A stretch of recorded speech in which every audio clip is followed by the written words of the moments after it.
What's up guys, this is your favorite producer, Milesjordan, and in this video I'm going to show you the new way that I mix my beats. Earlier this year I made a video called how to mix your beats in FL Studio. However, that video is a bit outdated because I've changed the way that I mix my beats. I'm going to show the whole new mixing process by going over my latest cookup video from yesterday. So let's get into this video. Alright, so we're in FL Studio and this is the beat that I made yesterday for my cookup video. It's a little dirt type beat. If you watch that video, you already know what it sounds like, but if you don't, I'm just gonna play it real quick so then you know what we're working with.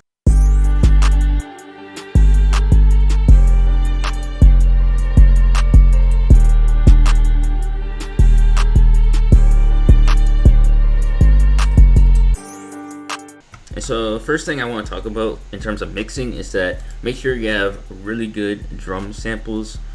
Make sure it's like high quality drum samples, because the thing is with most of these really good samples, they're already EQ'd, they're already processed and stuff from the original drum maker. If you're trying to like mess with it and add effects to it, it's just gonna mess it up. Since it's already processed and EQ'd together, you don't really have to do any like extra stuff to it, so then it saves you a lot of time in terms of mixing.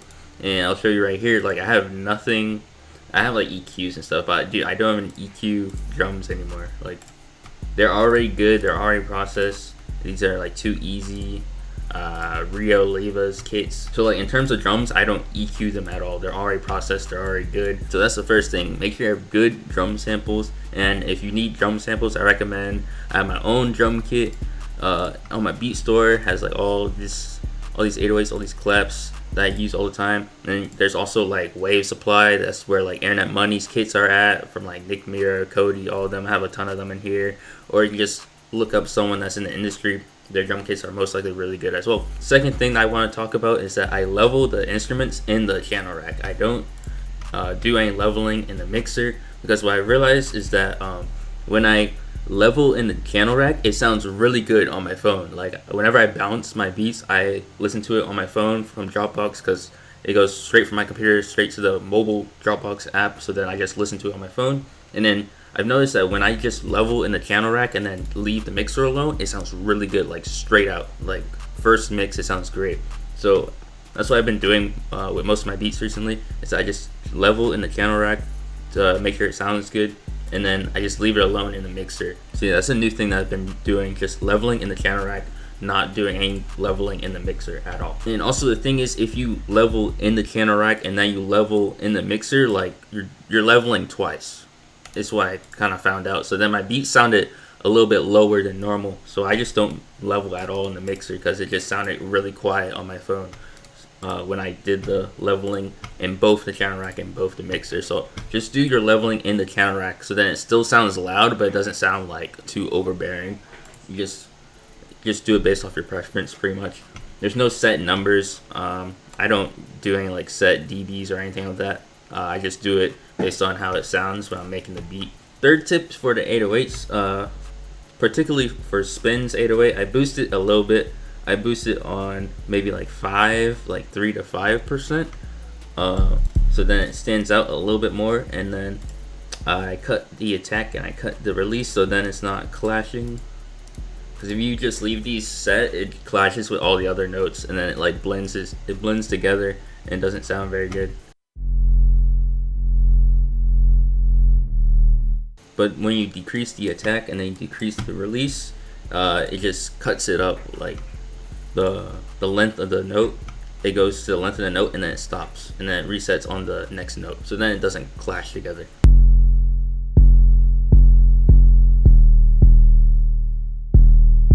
So that sounds much better. And I also increased the velocity all the way to the max. Velocity is like, by default is set down here, but I like to set it up here for my 808s. Then for the master, all I have on there is soft clipper. I don't do anything to the knobs. I just put it on there. I just leave it alone, and it keeps the beat under 0 dB. So then it's not clipping over 0 dB. But that's all I put. I don't put anything else. And then for my melodies, I just put Valhalla reverb. This is my favorite reverb ever. Obviously, I just mess with the mix and the decay and pre-delay. For the mix and decay, you just do it based off the melody, however you want it to sound, but that's what I do. And then I EQ the lows and kind of boost and decrease where I want the frequencies to be.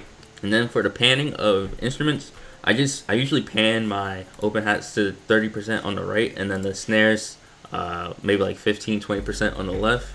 And then sometimes for the or for the hi-hats, I put on 15 to the right. I didn't do it for this beat because I think it sounded better with it just being in the middle. But obviously this is just preference because I like the open hat scratching a little bit on your right ear, and then the snares pop on the left ear. I think it's just kind of catchy in a way. Adds a little bit of effect to it. You don't want everything all in the middle because you have your melody in the middle, you have your 808 in the middle. You want those things to shine a little bit better, a little bit more. So I just put the open hats on the sides. So yeah, that's how I really mix my beats. I think the really big thing is that I just level in the channel rack. That's been really helpful for me. And it's really quick. It's not like, I feel like before in the other video, I was spending so much time trying to EQ every single little drum, and the drum is like already EQ'd, it's already processed. You're just wasting your time at that point, so just leave it alone. Just level, pretty much just level, man. If this video was helpful, make sure to like, comment, and subscribe for more videos, and make sure to comment what other producer tips you want to see from me, and I'll see you in the next video.